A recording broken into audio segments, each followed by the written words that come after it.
요한일서 5장 14절에서 17절의 내용을 통하여서 우리는 그동안 기도는 사랑입니다 라는 시리즈로 계속해 나가고 있습니다. 오늘은 그 6번째 시간으로 경고하고 회개하거든 용서하라 라는 지난주에 이어서 연속해서 이어서 나눠보고자 합니다. 오늘 본문을 통하여서 보면은요, 이렇게 말합니다. 16절에 누구든지 형제가 사망에 이르지 아니한 죄를 범하는 것을 보거든 구하라. 그리하면 사망에 이르지 아니하는 범죄자를 위하여 그에게 생명을 주시겠다고 말합니다. 성경은 우리에게 불명코 우리에게 기도할 수 있는 특권을 주셨고 성도들에게 그 거룩한 기도를 우리에게 하라고 우리에게 요청합니다. 어떤 사람들은요, 거짓된 교회에서 나와서 다행이다 생각하시는 분들도 있습니다.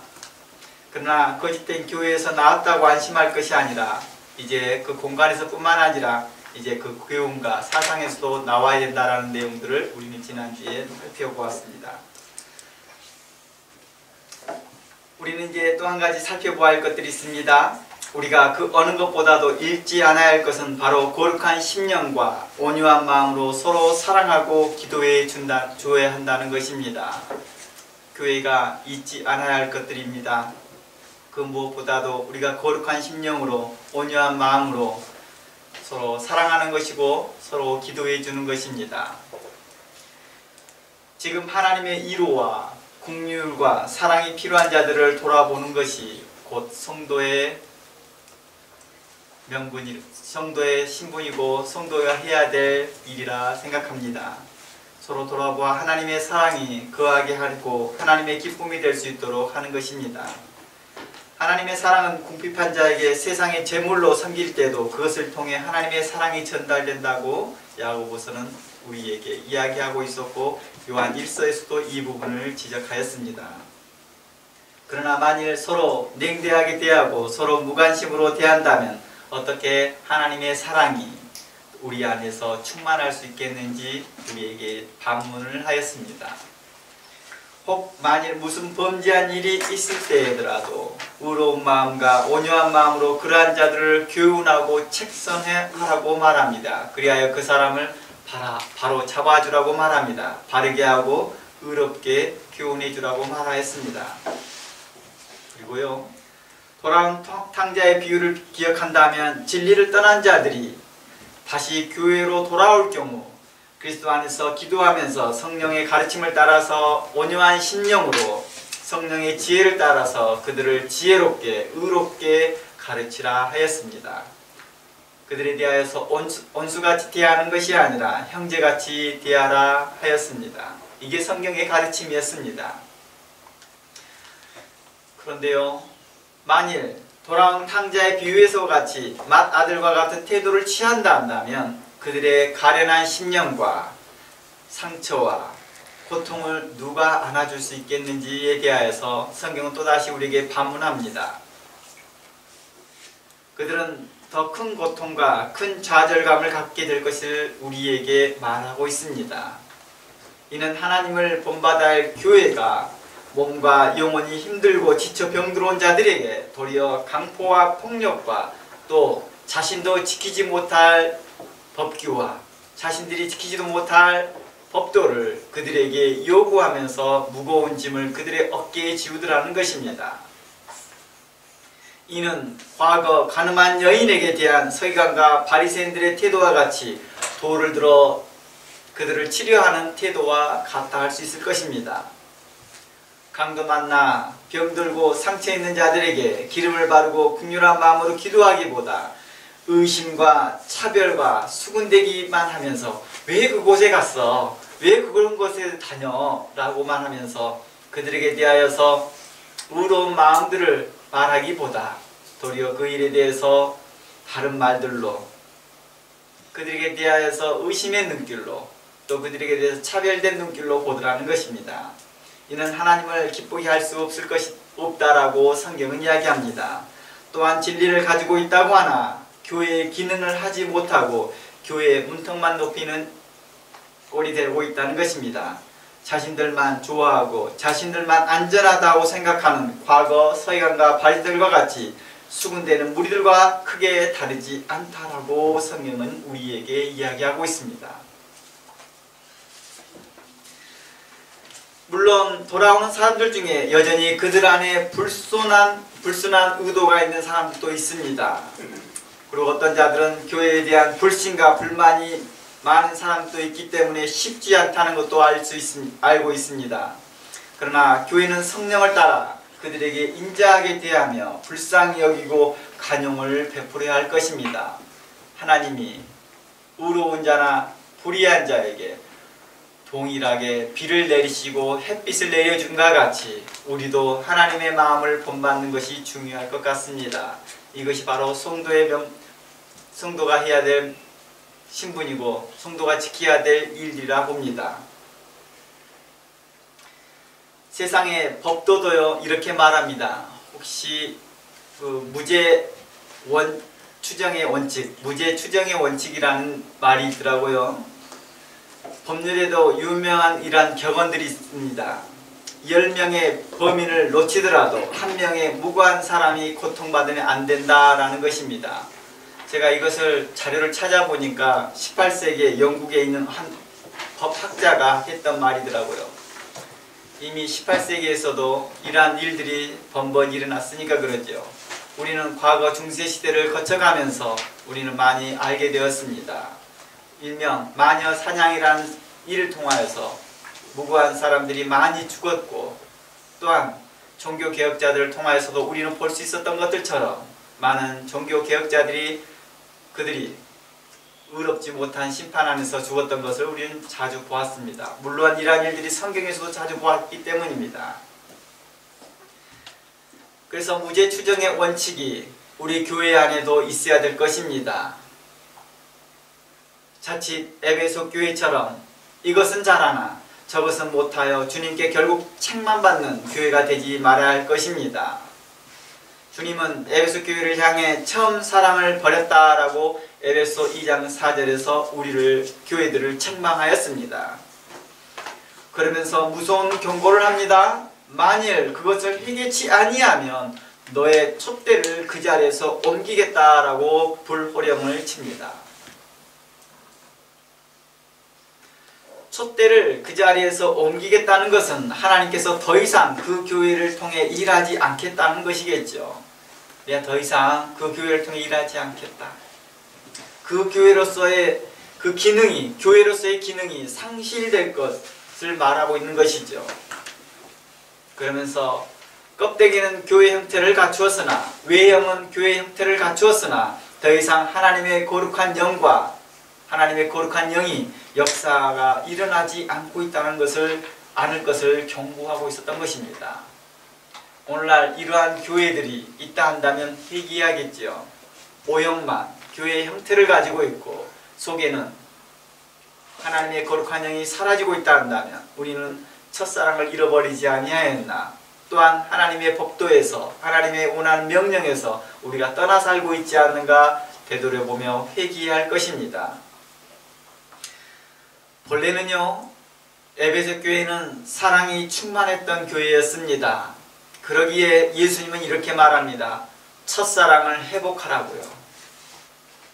만약에 그 사랑이 충만하지 않았다면 예수님은 우리의 에베소 교회 안에서 첫 행위를 가지라라고 요청하지 않았을 것입니다. 첫 행위를 가지라 했던 것은 그들에게 첫사랑이 그들 안에 충만했기 때문이었겠지요.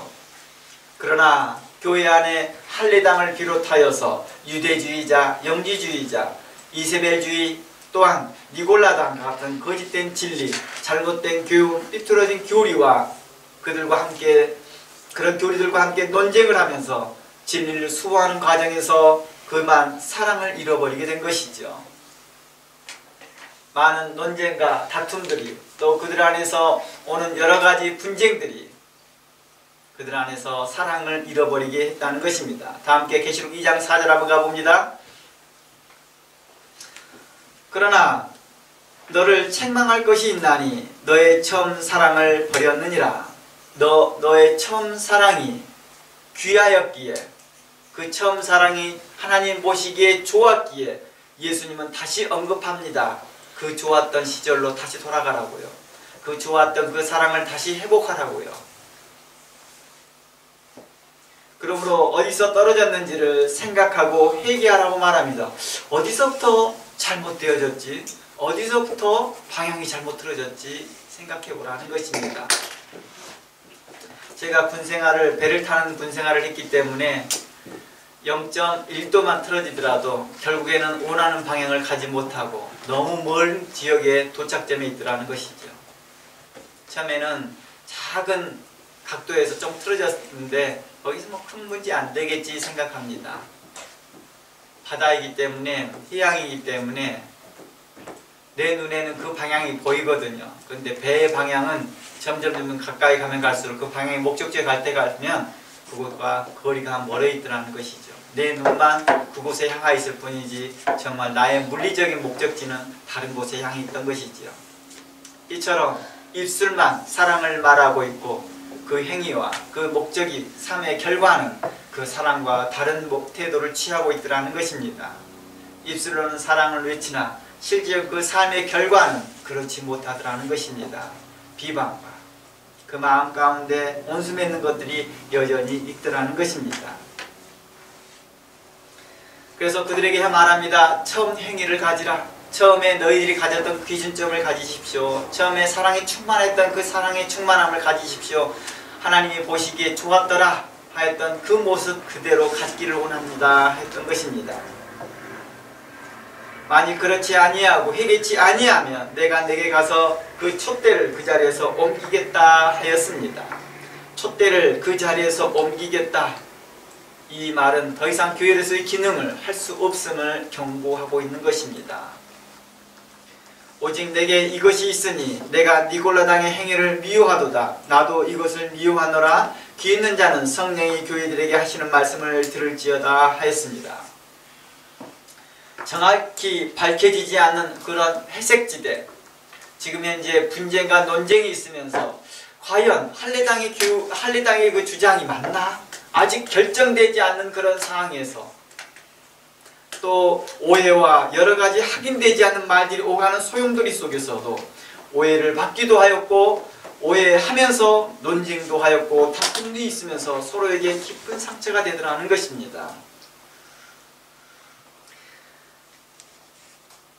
우리 가지고 있는 편견이요, 다른 사람에 대하여서 그 말들을 제대로 듣지 못하게 하고요, 그러한 편견이 상대방에 대하여서 심히 애곡하게 하더라는 것입니다. 뿐만 아니라 사도들이 와서 진리를 밝혀내고 진리가 무엇인지 분명히 밝혀내고 난 후에 그동안에 서로의 정확히 알지 못해 서로에게 남긴 상처가 그대로 봉합되지 못한 채 남아있더라는 것입니다. 뿐만 아니라 교리 논쟁에서 극우 또는 극자로 치우쳤던 사람들이 다시 진리로 돌아왔지만 그들에게 대한 미움 감정이 쉽게 사그러지지 않더라는 것입니다. 그들이 했던 말들, 그들이 내뱉었던 말들, 그 독한 말들이 여전히 마음에 남거든요. 그들이 쏟아냈던 말들, 그런 말들이 마음의 상처를 치료하지 못했던 것 같습니다. 이게 진리입니다. 이게 맞습니다 라고 하였으나 그것 안에 여전히 그 마음이, 그 사람에게 받았던 그 상처가 해결되지 못하고 있던 것 같습니다. 그러니 그러한 사람들을 볼 때마다 여전히 그 마음에 기세등등한 자세로 그들을 바라보게 됩니다. 이제 계시록 2장을 좀 더 주의 깊게 살펴보고자 합니다. 2장 4절에서 5절에서 너를 책망할 것이 있나니 너의 처음 사랑을 버렸다라고 말합니다. 이곳에 처음 사랑이라는 것을 말하고자 한 것은 어떤 의미일까요? 우리가 보편적인 생각, 단순한 생각에서 한번 해보지요. 우리가 처음에 교회를 다니기 시작할 때요, 처음 성도들이 모일 때 어떻습니까? 그들에 대해서 어떤 잘못도 다 수용하고 용납해집니다. 그 안에 기쁨이 있을 때는요, 그들 안에 어떻습니까? 다 용서할 만하고 다 이해할 법하다라는 것입니다. 그러한 사랑들이 식어진 거지요. 한번 내뱉었던 그 독한 말들이 마음에 오랫동안 남아서 빠지지 않는 못처럼 행여 빼어냈다 할지라도 그 자리에 여전히 못작이 남아있더라는 것입니다. 그리고 그 못작을 볼 때마다 예전에 그 생각의 추억에서 그 추억이 아니겠죠. 그 생각에서 그 상처에서 벗어나지 못하고 있더라는 것입니다. 그러다 보니 그 사람을 볼 때마다 그 마음의 미운 마음과 그 마음의 증오하는 마음이 다시 솟아오르는 거겠죠. 그러므로 그러한 것들을 내어 버리라 말하는 거겠죠. 우리에게 이렇게 말합니다. 진리가 너희를 자유케 하리라. 불명고 사도들이 와서 또 복음 전한 자들이 와서 진리가 무엇인지를 밝히 드러내었습니다. 그런데도 그 진리가 우리를 자유케 하지 못하고 있다는 것은 곧 진리 안에 내가 거하지 못하고 있음을 또한 반증하고 있다는 것입니다. 사도 요한은 요한일서를 통해서 너희가 진리 가운데 있다 하나 너희가 진리 가운데 행하지 아니하고 있다라고 말하는 이유가 바로 여러 가지 맥락 가운데서 이것도 포함하고 있겠죠. 진리 안에서 내가 형제를 계속해서 증오와 미워하는 마음들이 계속해서 남아있는 것을 이야기하고 있을 것입니다. 그러므로 어디서 떨어졌는지를 생각하고 회개하라고 말합니다. 처음 행위를 가지라고 말합니다. 만일 그러지 아니하고 회개치 아니한다면 내가 내게 가서 내 촛대를 그 자리에 옮기리라 라고 예수님께서 그들에게 불과 같은 책망을 합니다. 이 말씀 하신 후에 무슨 말씀 하십니까? 6절입니다. 6절 한번 볼까요? 나도 니골라당의 행위를 미워한다 하였습니다. 이 말의 의미가 뭘까요? 왜 갑작스럽게 예수님께서는 문맥에 안 맞는 말처럼 6절에서 나도 니골라당의 행위를 미워한다 라고 하였을까요? 어느 맥락이 있으니까 이런 말씀을 하셨던 거겠죠. 그럼 이러한 관점에 찾아본다면 어떤 의미일까요? 바로 주님 자신도 니골라당의 교훈을 미워하지만 그렇다고 범죄한 그들을 증오하고 죽이려는 마음을 그들에게 대하지 말라는 것입니다. 그들을 증오하고 죽이려는 마음으로 그들을 대하지 말라는 것이죠. 니골라당에 있었던 사람들이 또 죽게 돌아온 자들이 있거나 우리 그런 말들입니다. 죄는 미워하되 사람은 미워하지 말라. 아마 주님은 이러한 맥락에서 말씀하신 것 같습니다. 왜냐고요? 그들 중에 다시 돌아올 자들이 있기 때문입니다. 혹 그들 중에 죽게 돌아올 자들이 있고 뿐만 아니라 혹 다시 진리로 돌아왔다 할지라도 돌아왔을 때 너희들의 그러한 미운 감정 두지 말라고 하는 것이죠. 증오하는 마음 두지 말라고 하는 것이죠. 너희가 그들에게 내쏟아내었던 그 독한 말로 상처 입었던 말로 인하여서 너무 낙담하지 말고 그들에게 대하여서 너희가 죄 가운데 있었을 때 그리스도께서 너를 용서함과 같이 너희도 서로 용서하라는 내용이었겠죠. 너희가 1만 달란트 탕감받았던 걸 기억하라라고 하셨던 거겠죠. 그러나 100데나리온 내게 빚진 자를 용서하지 못함으로 인하여서 너희가 다시 감옥에 들어갈 것을 기억하라는 내용이었을 것입니다. 어떤 사람이 이 말을 해놨더라고요. 1만 달란트가 어느 정도입니까? 라고 계산을 해놨더라고요. 근데 그것이 우리나라 돈으로 현재 가치로 6조 정도 되더라고요. 6조요. 그리고 그 어마어마한 돈이죠. 요즘 뭐 갑부들이나 들었던 그런 말 같습니다.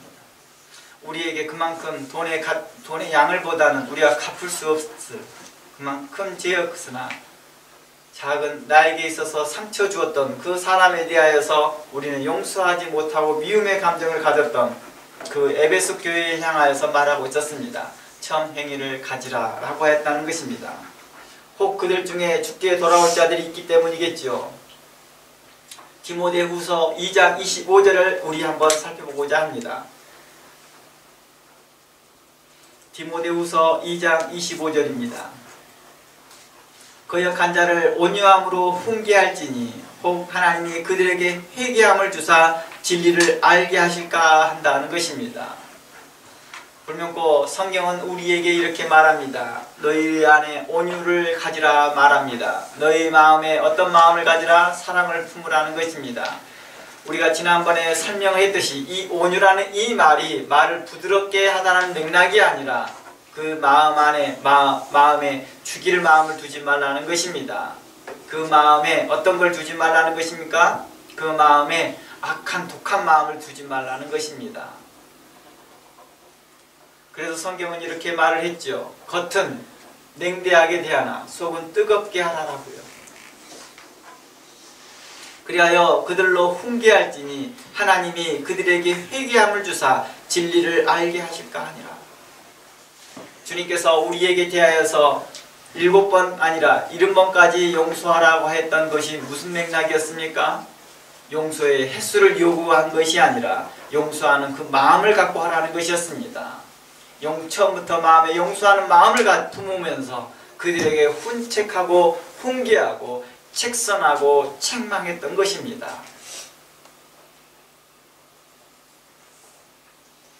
26절 말씀에 이렇게 말합니다.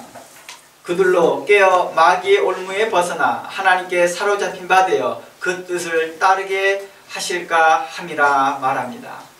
마귀의 올무에서 벗어나 하나님께 사로잡힐 수 있음을 이야기하고 있습니다.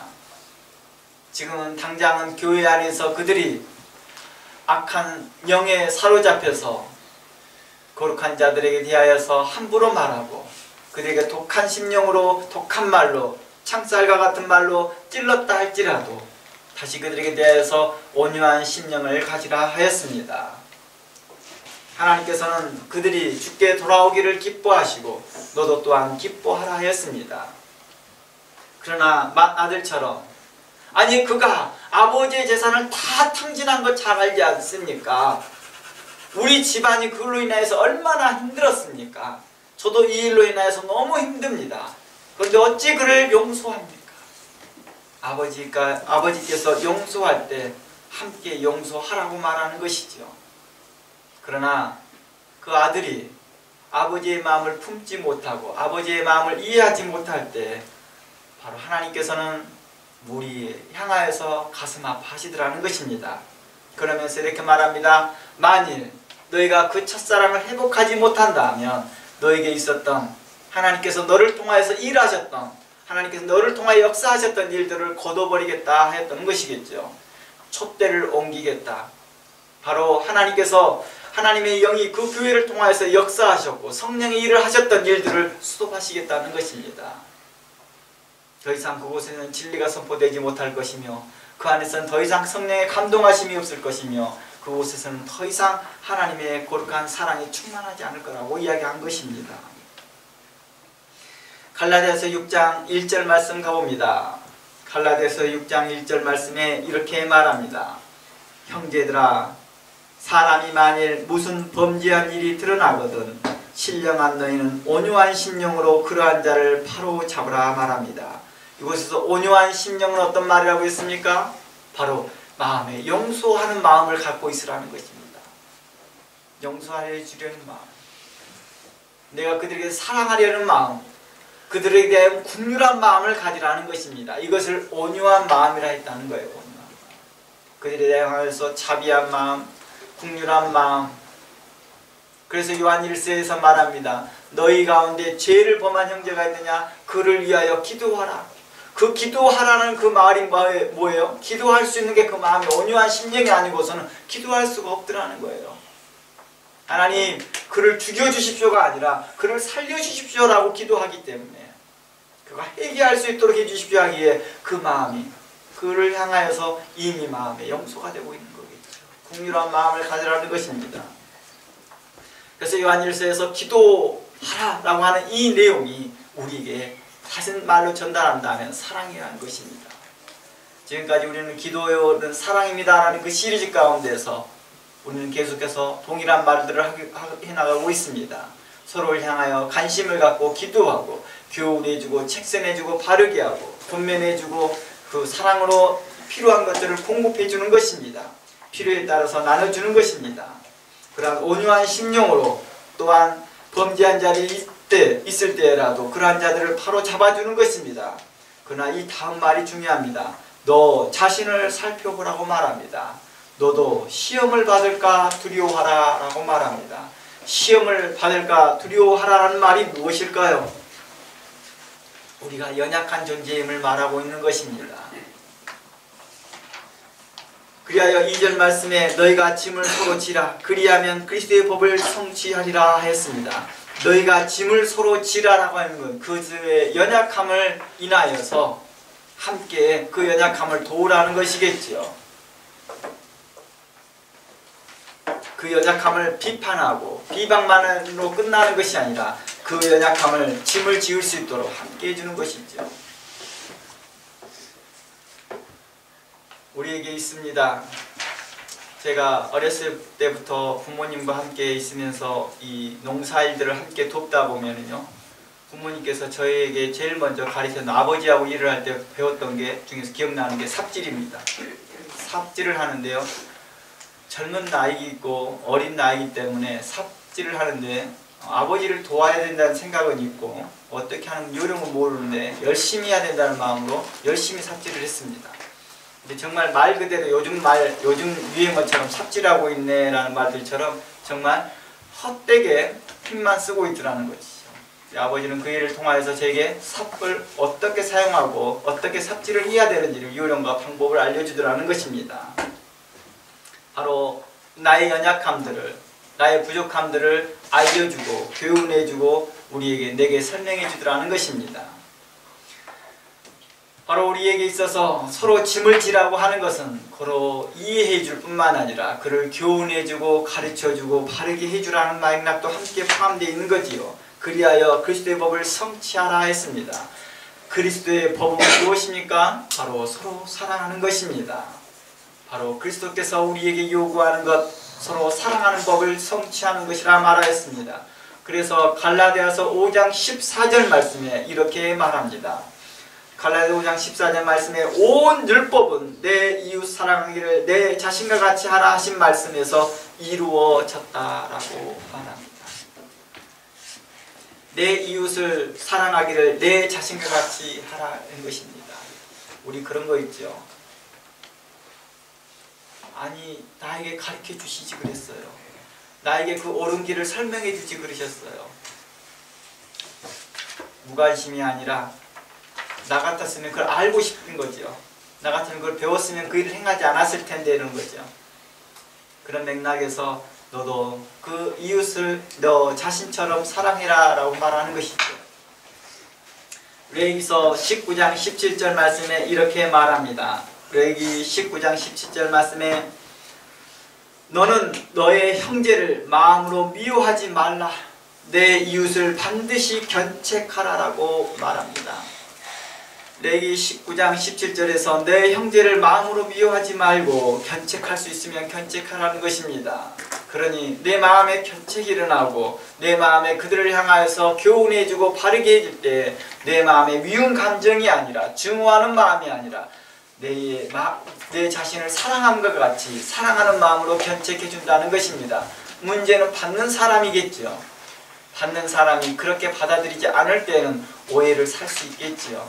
그럼에도 불구하고도 우리는 그를 바르게 해줘야 할 책임이 있는 것이고 그 의로운 마음으로 지혜로운 마음으로 행해야 할 것입니다. 그러면 내가 그에게 대하여 죄를 담당하지 아니할 것이다 말합니다. 이 말의 맥락은 무엇입니까? 에스겔서의 말씀과 같은 것입니다. 만일 듣지 아니한다 한다면 그 죄가를 하나님께서 듣지 않는 자에게 대하겠다는 거예요. 그러나 만일 그가 들어서 죽게 돌아간다 한다면 얼마나 좋겠냐. 그러면서 우리를 향하여서 나팔수로 너희를 향하여서 나팔과 같은 자들이다. 그러나 너가 만약에 나팔을 불지 아니함으로 그가 죄 가운데 망했다 한다면 그 핏값, 그 죄인의 핏값도 받을 뿐만 아니라 너에게서도 그 핏값을 받겠다라고 했다는 것입니다. 그러니 우리에게 말합니다. 형제를 사랑한다 라고 하는 말 가운데에서는 우리 가운데에서 온유한 심령으로 용서하는 마음으로 풍요로운 마음으로 그들에게서 견책과 교훈과 바르게 해주는 말들은 필요하다는 것입니다. 7번뿐만 아니라 7번이라도 용서하는 마음, 그러한 마음으로 하는 것입니다. 예수님의 가르침을 본받아서 예수님의 마음을 본받아서 할 수 있으면 하는 것입니다. 어느 때는 오늘 찬양과 같이 홀로 남아있는 것처럼 있을 때가 있을 것입니다. 그럴 때도 여전히 주께서는 여러분의 편에 서실 것입니다. 그리고 여러분들을 위로하실 것입니다.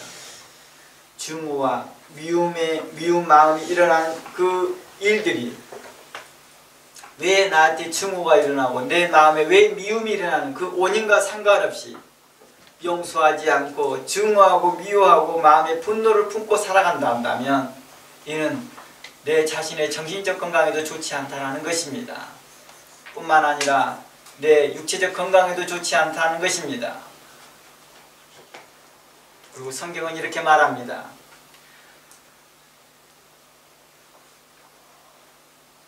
너가 다른 사람에게 너 자신에게 고통을 안겨준 사람과 똑같은 죄를 너도 짓고 있다라고 말하는 것입니다.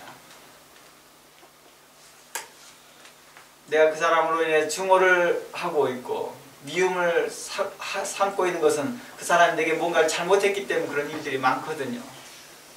근데 반대로 너가 계속 그런 증오하고 미움을 간다면 너도 또한 그 잘못한 사람과 같이 너도 그렇고 있는 것과 같다라고 말하는 것입니다. 하나님은 생각 속에서 일어나는 미움과 증오와 분노, 악한 생각도 눈에 보이지 않는 것도 하나님께서 이를 심각한 죄로 간주하고 계시다는 것입니다. 우리가 매주마다 또 우리는 매 모임 때마다 그리고 우리는 자주 이런 기도를 합니다. 하늘에 계신 우리 아버지여, 이름이 거룩히 여김을 받으시오며 나라에 임하옵시며 뜻이 하늘에서 이루어진 것 같이 땅에서도 이루어지이다.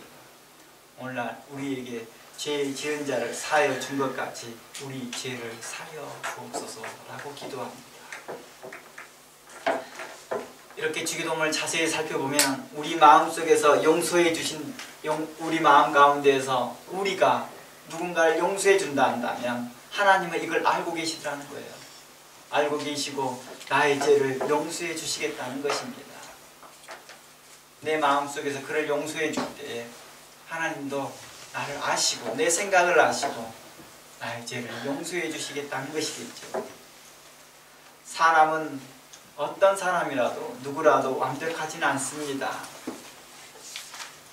다른 사람도 죄를 짓지만 나도 죄에 넘어지는 사람이라는 것을 인식해야 할 것입니다.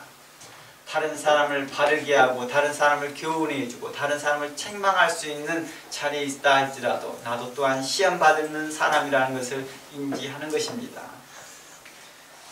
하나님께 기도하기 전에 먼저 자신을 돌아보는 습관이 우리는 필요할 것입니다. 생각과 마음 깊은 곳에 처리되지 않는 미움, 증오, 시기, 질투, 고집, 교만이 있는 경우에는 우리가 아무리 기도해도 그게 하나님이 기뻐하지 않더라는 것입니다. 내 안에 계신 성령님께서 기뻐하지 않더라는 것입니다. 하나님께서 그 기도를 듣지 않으시더라는 것입니다. 왜냐고요? 이는 살인 행위와 같기 때문입니다. 요한일서 3장 15절 말씀에 이렇게 말합니다. 요한일서 3장 15절 말씀에 그 형제를 미워하는 자마다 살인하는 자니 살인하는 자마다 영생이 그 속에 거하지 아니하는 것을 너희가 아는 바니라. 계시록 2장에 나와 있던 이 에베소 교회를 향하여서 왜 주님께서는 너의 촛대를 옮기겠다라고까지 그렇게 불호령을 쳤을까요? 바로 그들 안에 미운 감정이 있었고 그들 안에 증오하는 마음들이 있었기 때문입니다. 이 말을 다시 요한 1서의 맥락에서 해석해 본다 한다면 그들 안에서 계속 살인하는 죄가 있으면서도 살인죄를 범하면서도 그들이 살인죄를 범하지 않고 있다라고 생각하고 우리는 진리를 지켰습니다. 우리는 진리를 수호했습니다. 우리는 교리를 수호했습니다. 라고만 하고 있을 뿐이라는 것입니다. 그때 주께서는 이렇게 말하더라는 것입니다.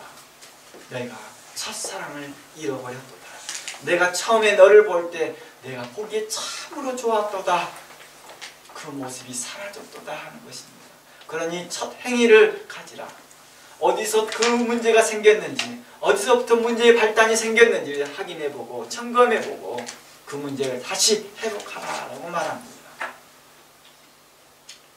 마음속에 미움이 치솟아 오를 때 이미 우리는 그 사람을 죽이는 것과 같다는 것입니다. 뭐라고 했어요?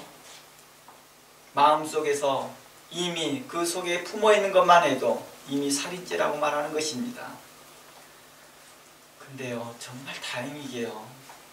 정말 하나님의 은혜가 넘친 것은요, 하나님의 긍휼이 미치지 않는 곳이 없고 하나님의 은혜가 편재하시고 어디에나 계시고 그리스도의 그 놀라운 긍휼의 은총이, 예수 그리스도의 십자가의 보혈의 능력이 놀랍도록 모든 만방에 흩어져서 내가 그렇게 죽여놨던 사람을요, 주께서는 다시 살려놓더라고요.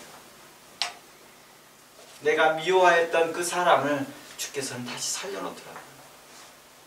주께서 죽은 나사로를 살리듯이 그를 살려주시더라는 것입니다. 그런데 우리는 어떻습니까? 우리는 그 살아난 나사로를 또 죽이려고 한 바리새인과 서인관처럼 우리는 그 형제를 또 죽이려 하더라는 것입니다. 성경을 보면 나사로가 살아났던 사건이 나옵니다. 그리고 그 나사로가 살아나니까 어떤 일이 발생돼요? 서인과 바리새인들이 또 음모를 짜서 예수님과 나사로를 함께 죽이려고 합니다. 이처럼 우리는 마음에 미워하는 감정이 있었고 미워하는 의미에서 그 형제를 우리는 수없이 죽였으나 주께서는 수없이 그를 다시 살리시며 하나님의 거룩한 은혜가 넘쳐나서 그들을 다시 살려놨으나 나는 또다시 죽이려 하더라는 것입니다. 살인하는 자는 사형에 해당한다고 하나님의 정하심을 알고도 이를 행하고 있다 한다면 나는 어리석은 사람이겠죠. 내 안에 자비함이 없는 사람이요, 긍휼함이 없는 사람이겠죠. 나는 하나님의 말씀을 따르지 못하는 자요, 하나님의 말씀에 배교하는 사람과 같은 거겠죠. 스스로 죄를 찾아짓는 자와 같다는 것입니다. 하나님이 정하심을 알고도 행하기 때문입니다. 이는 악한 일이요, 이는 자범죄라고 말하는 것입니다. 자범죄, 고범죄, 이것을 다 알고 행하는 죄라고 말하였습니다. 자범죄, 고범죄가 언제 나왔어요? 배교하는 일에 마지막 자신의 선택에서 이야기했었던 것입니다.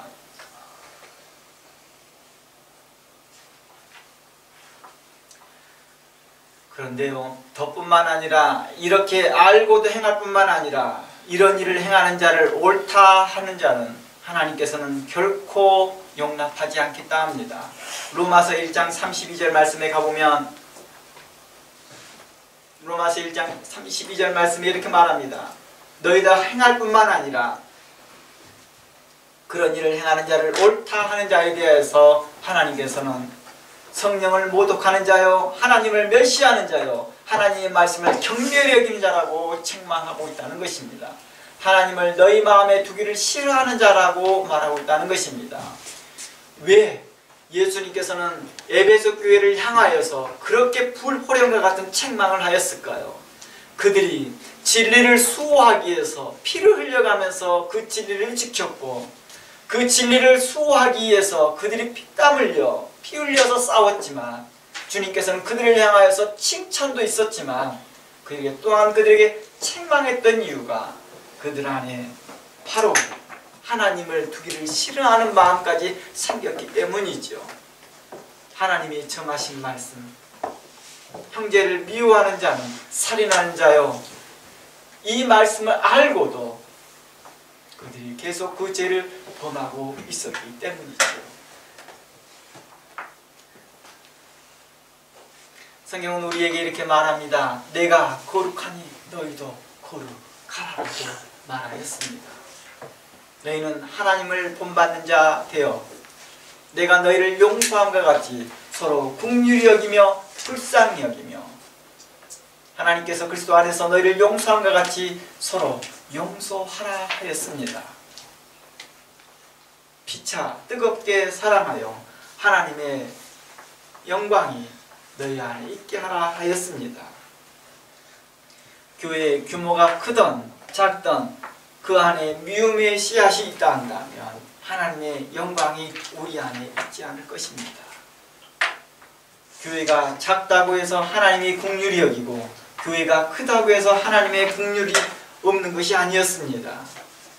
크고 작던 그 안에 하나님의 거룩한 사랑이 없고 미움이 더 많다 한다면 이는 하나님이 역사하지 않는 교회가 될 것입니다.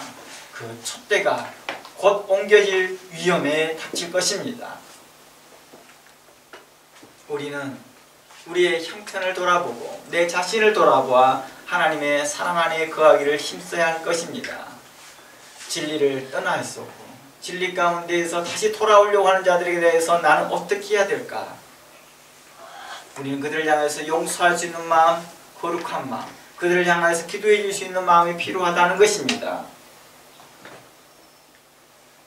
성경은 이렇게 말합니다.